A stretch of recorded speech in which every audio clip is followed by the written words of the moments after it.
जवानों को बाहर तक पहुंचा दिया गया और आपदा में डाल दिया गया। तो तब हमारी ज़रूरत थी, तब हमें हमारा पूरा यूज़ किया गया, उसके बाद निकाल के फेंक दिया गया।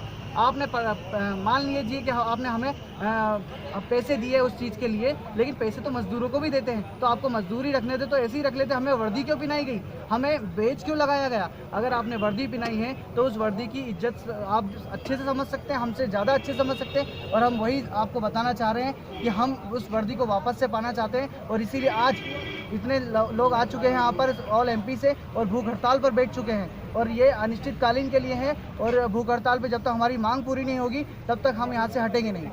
नमस्कार। अब 2700 की संख्या में जवान जो है कोई सा भी प्रदर्शन करते हैं, वो बार बार असफल हो रहा है, उसके पीछे रीज़न क्या है? उसके पीछे रीज़न ये सिर्फ आश्वासन दे देते हैं हमें कि हाँ हम करेंगे, लेकिन कब करेंगे? जब तक हम सीएम साहब से मिल चुके हैं। सीएम साहब, आप मेरे पास फाइल है, ये पूरी मैं आपको दिखा सकता हूँ। इसमें सीएम साहब ने पूरी अपनी उनके शब्दों में कहा था, ये देखिए आप यहाँ पे, कि हाँ स्थायी जवानों को नियुक्त किया जाएगा।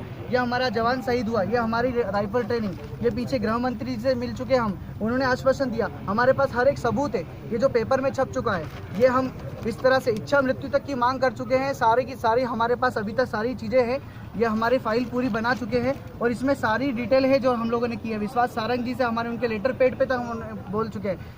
वित्त अभी बजट में हमारी बात नहीं रखी गई, हम जबकि सभी से बोल चुके हैं, लेकिन सरकार हमारी क्यों नहीं सुन रहे हैं? मोदी जी कहते हैं कि बेरोजगारी हटेगी, लेकिन कब हटेगी? अच्छे दिन आएंगे, लेकिन कब आएंगे? हम लोगों के लिए तो बुरे दिन आ गए हैं। मैंने आपसे वही सवाल किया है कि आपने इतनी सारी मांग करी, कहीं ना कहीं अपनी प्रदर्शन या अपनी मांग को लेकर कहीं कुछ कमी, एकजुटता को लेकर कमी। हर बार बात होती है कि हाँ 2700 जवान, लेकिन 2700 में से 270 जवान भी इकट्ठे नहीं होते।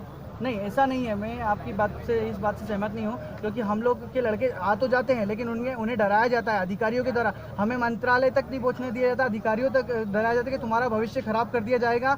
हम लोग एकजुटता के साथ भोपाल में भी इकट्ठे हुए थे, वहाँ पर हमारे अधिकारियों ने बोला कि अगर धरना नहीं टूटा तो तुम्हारा भविष्य खराब कर दिया जाएगा। और जैसा कि आप सभी जानते हैं कि सभी युवा है, सब नौकरी चाहते हैं, कोई भी व्यक्ति अपना भविष्य खराब करना नहीं चाहता।